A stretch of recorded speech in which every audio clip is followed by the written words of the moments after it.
Today we're making 4 Orgeat cocktails. 2 of them are old school historic drinks and 2 of them are modern, and none of them are Mai Tais, and I feel like I deserve an award for that.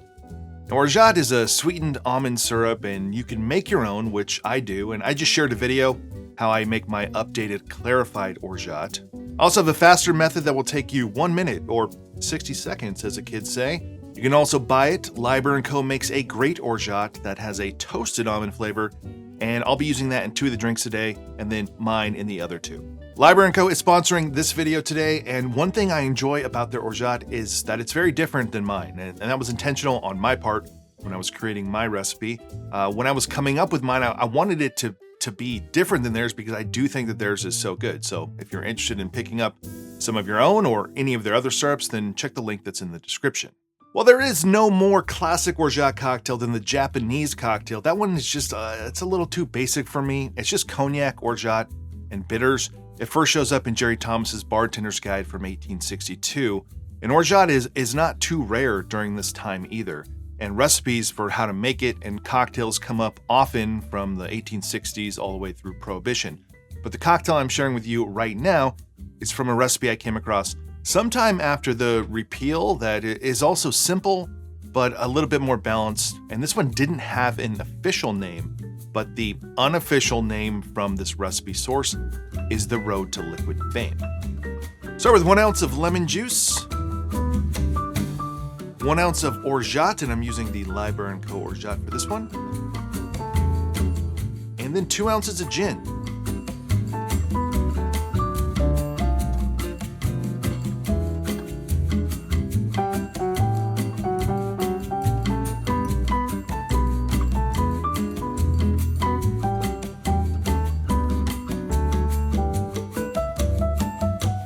All right, let's try it.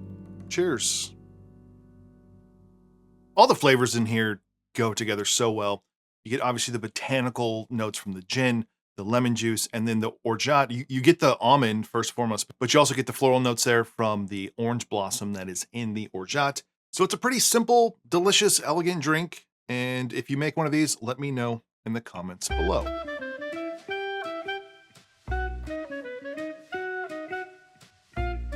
Next up is the Pan American Flip, and many of the cocktail books, if not most of the cocktail books from the late 1800s up until Prohibition, are facsimiles of each other. Sometimes word for word copies, the order of the recipes, and sometimes even the typos are consistent throughout these books. And one of the drinks that comes up often is the Pan American Flip, which consists of Orgeat, crème de menthe, whiskey, and milk. So there's no egg in this flip. I've never tried this, but I have reworked the recipe slightly to make it make a little bit more sense for me, and we'll see how it goes. Start with 3/4 ounces of a simple syrup, 1/4 ounce of Orgeat. I'm using my Orgeat here. 1/2 ounce of crème de menthe. 1/2 ounce of whiskey, using bourbon. And 2.5 ounces of whole milk.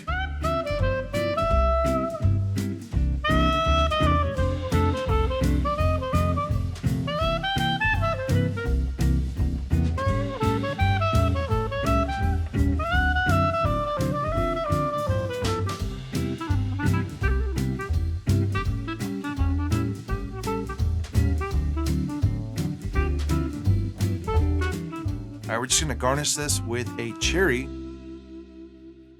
All right, an unusual drink. Let's try it. Cheers. Kind of like this. It tastes of crème de menthe and milk. So there's elements there of like a grasshopper. This recipe called for simple syrup and Orgeat. If I was trying this at home, I would skip the simple and just use more Orgeat because the Orgeat doesn't really come through in just a 1/4 ounce here. The whiskey also, no clue that that's in here. You know what?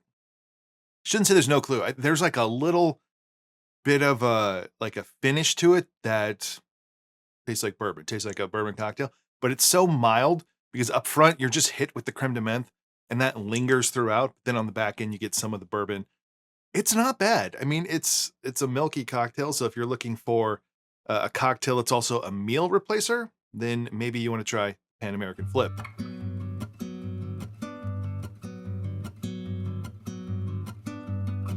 Moving on to the modern orgeat cocktails, but still keeping it pretty simple today, not getting too advanced, no 10 to 15 ingredient tiki drinks. So we'll start with the Artichoke Hold from Jeremy Ortel. You will need some St Germain and some Cynar, which is an Amaro made from artichokes, but it does not taste of artichokes. And while we are not talking about Mai Tais today with this orgeat episode, this drink is a take on the bitter Mai Tai. And if you want to see that drink, I'll leave a link in the description and I'll put one right here as well. Start with 3/4 ounces of lime juice. Half an ounce of orgeat, I'm using my orgeat here again. Half an ounce of St Germain. 3/4 ounces of Cynar. And then 3/4 ounces of Smith & Cross or another flavorful Jamaican rum.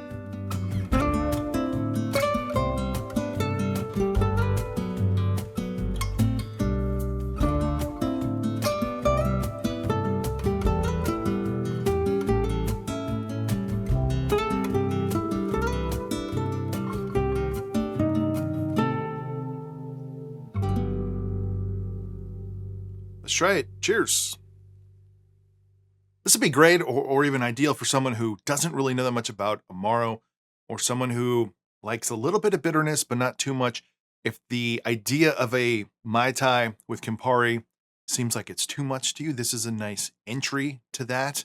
It has the flavor is consistent in a Mai Tai, but then the uniqueness there, the bittersweet, herbal quality of the Cynar, but you still get the St Germain as a sweetener there too. That adds a delicious flavor. The best way to describe St Germain is it tastes like St Germain. There's not too many elderflower things in my life besides St Germain, so it's a very distinct flavor that everyone likes St Germain. And the orgeat is also finding the sweetness there, and more of the sweetness than just the Cynar and St Germain on its own. So another great one if you were having a Mai Tai Riff tasting menu, the bitter Mai Tai, the disgruntled Mai Tai, this Mai Tai, they would definitely be on that list, as well as others, but those three off the top of my head. If you're looking to branch out from your normal Mai Tai, then try the Artichoke Hold.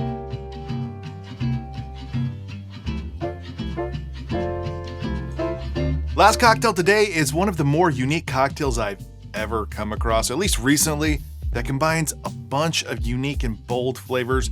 It's a Scorpion Reef and it comes from Marshall Davis, and we should just jump into this one. We're gonna build this one in the glass as a swizzle, so go ahead and start with 2 dashes of chocolate bitters, 3/4 ounces of orgeat, and I'm using the Liber Co version for this recipe, 3/4 ounces of lemon juice, 1 ounce of pineapple juice, 1 ounce of a gold Jamaican rum, I'm using Smith & Cross again for this, and then 1 ounce of mezcal. I'm gonna fill up my glass about half to 3/4 of the way with ice, and then I'm going to swizzle.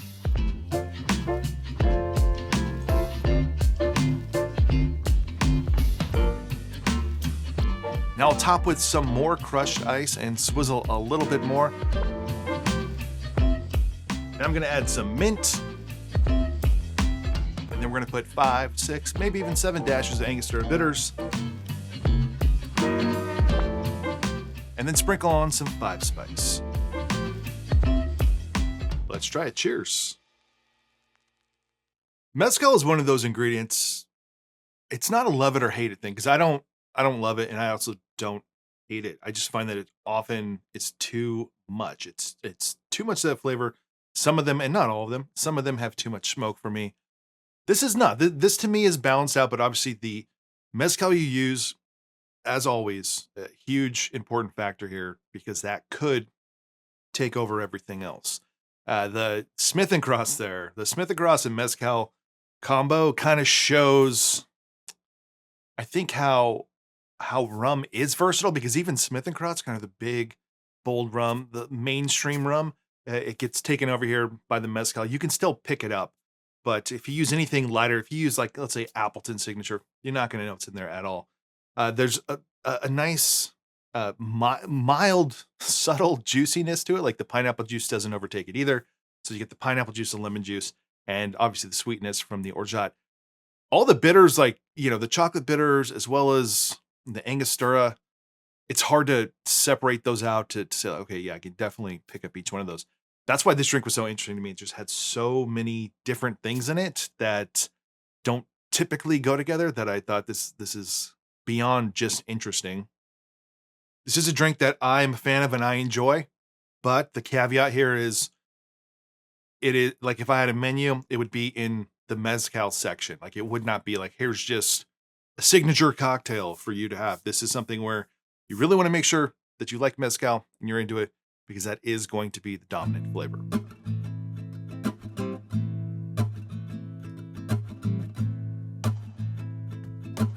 So there you have it, 4 cocktails with orgeat. A couple of them were with my recipe for orgeat, and a couple of them Liber, who's today's sponsor. Thank you to Liber for sponsoring this episode.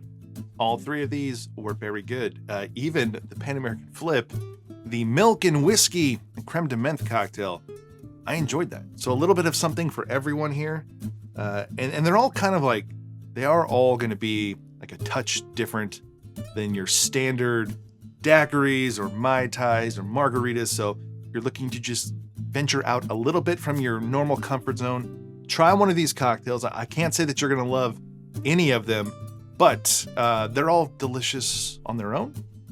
That's at least my opinion. And I think you are definitely going to find something here that you enjoy as well.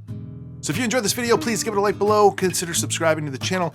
And hey, if you want to support this channel more, check out my Patreon page, where you get behind the scenes stuff, extra videos sometimes, and access to the Make and Drink Discord, which is the world's greatest collection of people into cocktails that you're ever going to find. Otherwise, see you on the next one.